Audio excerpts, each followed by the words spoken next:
Terkait rencana dibukanya lagi aplikasi Telegram, kita akan berbincang dengan Dirjen Aplikasi Informatika Kementerian Komunikasi dan Informatika, Samuel Abrijani Pangerapan. Selamat sore, Pak Samuel. Selamat sore. Dari pertemuan antara Menkominfo Rudiantara dengan Rudolf Dulof Pavel atau yang juga pendiri dari Telegram, apakah ada juga soal kesepakatan terkait dengan pencabutan blokir Telegram dalam bentuk web atau situs ini? Jadi kalau aturan kita blok itu karena dia melanggar aturan-aturan yang ada. Apabila mereka sudah memenuhi persyaratan yang ada, apa yang kita syaratkan, ya kita buka. Kita rencananya dalam minggu ini kita proses. Dalam pekan ini, kenapa secepat itu Pak Samuel? Karena sudah ada niatan baik dan sudah ada jalur khusus yang kita diberikan kepada kami. Jadi seperti yang lainnya juga,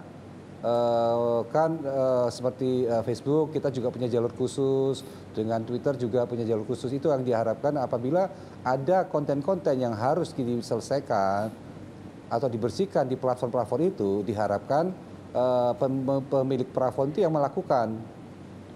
Diberikan jalur khusus oleh Telegram bagi pemerintah Indonesia. Jalur khusus seperti apa itu Pak Samuel? Jadi kalau kan di Telegram itu punya sistem juga, jadi kan bisa yang namanya pengguna itu melaporkan. Nah, jadi begitu kita melapor tuh mereka sudah tahu, oh ini laporannya dari pemerintah. Artinya pemerintah juga ikut berperan aktif Jadi untuk bisa melakukan atau menangkal konten-konten radikal itu yang ada di Telegram? Iya, kita sama-sama sepakat bahwa kita harus memerangi propaganda gerakan teroris yang ada di platformnya Telegram. Artinya apakah ini juga akan ada intervensi langsung dari pemerintah terhadap aplikasi meskipun dari pendiri Telegram menyatakan mereka tetap menjaga privasi dari semua pengguna Telegram? Gini, kita harus pahamin bahwa undang-undang kita itu melindungi privasi percakapan telepon. Itu undang-undang, jadi memang kita juga menjunjung tinggi asas itu. Tapi di undang-undang juga tidak memberikan ruang bagi siapa saja yang ingin melakukan atau melakukan kejahatan dan bersembunyi di balik teknologi. Karena kami bisa masuk, kami bisa cari. Oke, tadi Anda menyatakan ada niatan dari pendiri Telegram untuk bisa membantu pemerintah menangkal konten-konten yang berkaitan dengan radikalisme dan juga konten negatif lainnya. Ada SOP yang juga disetujui antara pemerintah dengan Telegram. SOP seperti apa dan bagaimana penerapannya terutama bagi pemerintah, pengguna dan juga Telegram? Pak Samuel? Di sosial media itu kan viralnya, halo? Ya, silakan. Kan kalau kita lihat konten-konten di sosial media kan viralnya cepat sekali. Jadi kita menginginkan mereka juga merespon cepat. Jadi kita kalau yang urgent itu harus bunyinya itu sudah jam, di bawah jam. Tapi kita nggak boleh lebih dari 12 jam umpamanya. Kemudian dari itu selama 12 jam artinya dicabut segera mungkin agar tidak semakin viral di sosial media. Ini yang ingin diminimalisir oleh pemerintah. Iya. Standar operasional prosedurnya juga ada. Iya. Jadi mereka juga menyediakan yang namanya expert-expert yang mengerti bahasa Indonesia dan kultur Indonesia. Oke. Artinya jadi supaya mengerti konteks.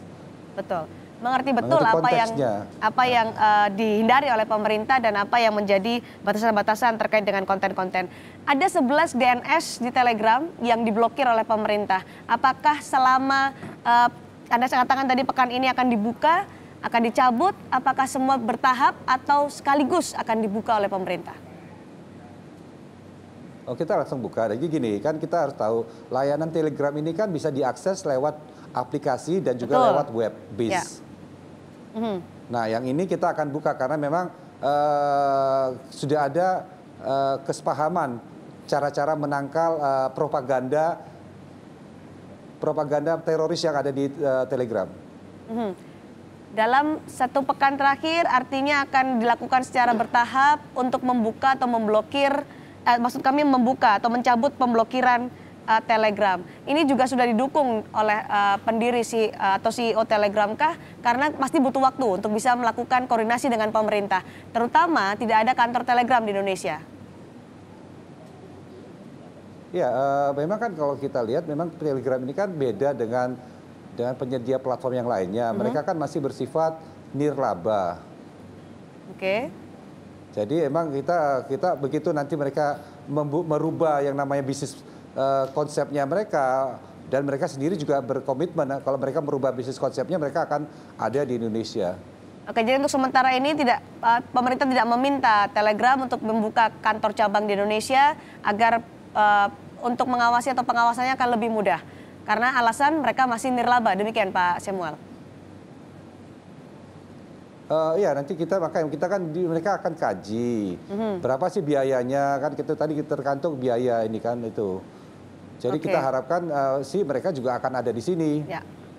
Baik, percakapan dengan Pak Menteri Rudiantara kemarin hari Senin, apakah menjadi percakapan terakhir antara Indonesia atau pemerintah dengan pendiri Telegram, atau nanti akan ada pertemuan dan juga kesepakatan lainnya, Pak Samuel?